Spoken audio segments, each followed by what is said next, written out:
no, so nobody, I think, essentially of the people who are outraged about this actually cared about it or knew about it. But again, it's, I've done so many of these debates on Israel Palestine over the last couple years, and so many like shows about it, and it's like we were saying earlier, it's the double standards and the hypocrisy are just like what's so overwhelming. It's the idea that after all of these months of just women and children being massacred in the most ruthless ways, that we're supposed to be outraged about like a chant at a concert, and that this is really the threat of our time, not what the IDF is doing to Gaza. It's very bizarre.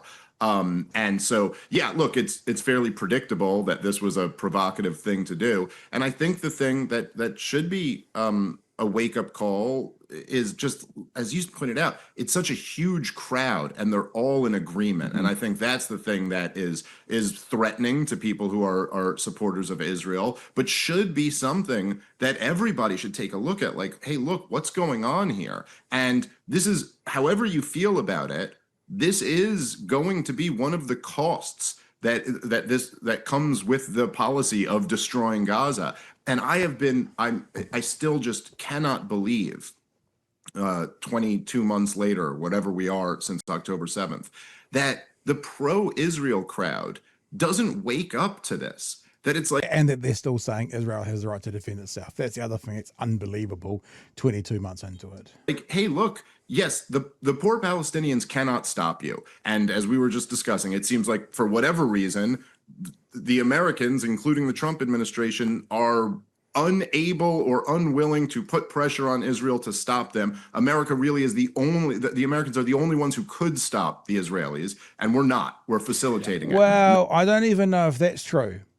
Like, you heard Trump the other day, I'm pretty angry with Netanyahu as well for dropping bombs immediately. It's like, I don't know if I agree with Dave Smith on that. I mean, there are a lot of people in the chat saying he speaks the truth, but I don't know if America could cut them off, but I don't know if America could stop them, because if America cut them off, Chewie, I wouldn't be surprised if someone like Russia or someone else then just continue to supply them.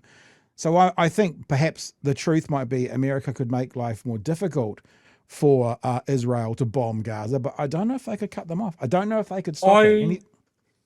I would disagree with that. I don't think Russia has the capability to step in there. And I think if they did that, they would piss off all of their traditional Arab allies in the area. Okay. I don't think China is able to step in there, because they are the ones that are helping out Iran and supplying Iran with anti-aircraft equipment and that sort of thing. America is their one shot. But we'll put it this way. Let me take a half step back and let's say you're right. It's probably an easy 12 months before they'd have to stop. It's not like America is supplying them weapons that they're using the next day.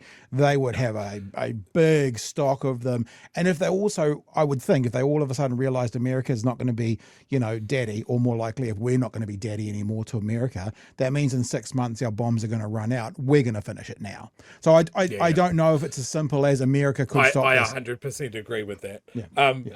Israel has its own quite effective military industrial complex, huge manufacturers and that sort of thing, and they will constantly have a stockpile to wage war for months, expecting maybe to have the carpet yanked out from under them. And also think about them, if we're talking about the military industrial complex, I mean, does the American government have to be involved? Could that get around the American government as a supplier? The American government can really crack the whip there. Like, so as an example, in the 60s and 70s, we bought fighter Skyhawks off the Americans.